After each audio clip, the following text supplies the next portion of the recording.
I know you're probably mad at me for not showing up as much as I used to, but hear me out. पहली बात तो मेरी शक्ल देखो and मेरी आवाज ध्यान से सुनो। अगर ये चीजें देख के भी तुम्हें मेरा दर्द महसूस नहीं हो रहा तो ये वीडियो मैं तुम्हारे लिए ही बना रही हूँ। I am basically living a nightmare. Ever since I moved into my apartment, I've been doing only three things. मजदूरी, मजदूरी, मजदूरी।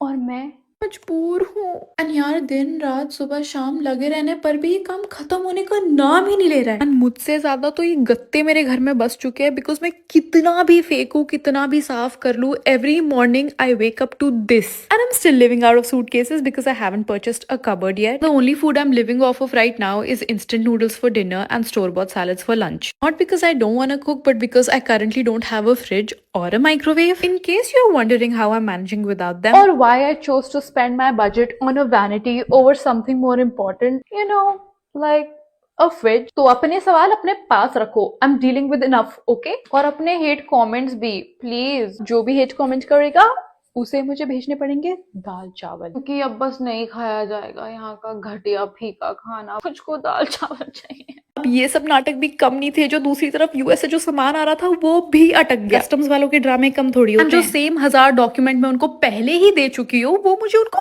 फिर देने पड़े। तो बेसिकली सेकंड वीक के खत्म होने तक मैं अपना सर बस फोड़ने ही वाली थी। मेरे बचपन का एक दोस्त जर्मनी के दूसरे कोने से उठ के मुझे यहाँ वीकेंड पे मिलने आ गया। इतने दिनों बाद चैन की सांस ली थी भाई। I showed him around the city while discovering the city myself and I realized कि इस शहर में जो भी देखने लायक चीजें हैं वो तुम आराम से देख सकते हो in literally 30 minutes। भाई अब तो और बड़ा सदमा लग गया। The only comforting thing was this vegan chicken burger that was so good। अगले दिन even though it was a Sunday and most things are usually closed, अपने पिछले दिन के घाव भरने के लिए we went to another city called Lübeck। 2 घंटे के सफर के बाद शहर में हमने 2 कदम भी नहीं रखे थे कि काली बिल्ली रास्ता काट गई भाई। She also turned out to be really friendly, so I guess it's okay। Bad luck तो मेरी लाइफ में वैसे ही आता रहता है। फिर हमने सोचा कि आज पैसों को थोड़ी आग लगाते हैं। हम बैठ गए ऐसी फैंसी शैंसी प्लेस में और यहाँ पता चला कि भाई यूएस की बीमारी यहाँ भी फैल चुकी है। दम मूड खराब हो गया। Before living the city I bought this fridge magnet even though I don't have a fridge. घर आते ही फिर मूड खराब, कुछ ऐसे माहौल में किसका ही मूड अच्छा होगा भाई। Tried completing my vanity that day but last step में रियलाइज हुआ कि भाई मैंने सब गलत किया है। Now basically I have to undo most of it and start from scratch. After which I was like fuck this भाई, मैं नहीं बना रही, अब बाहर में जाए। उसी का फ्रस्ट्रेशन तब से कार्डबोर्ड को फोड़ने और फाड़ने और घर से बाहर निकालने में निकाल रही हूँ। और अब जाके जब घर से इतना ज्यादा कार्डबोर्ड निकाल दिया तो मैसेज आया कि मेरा यूएस का शिपमेंट जिसमें 7 बड़े बड़े कार्डबोर्ड बॉक्सेस है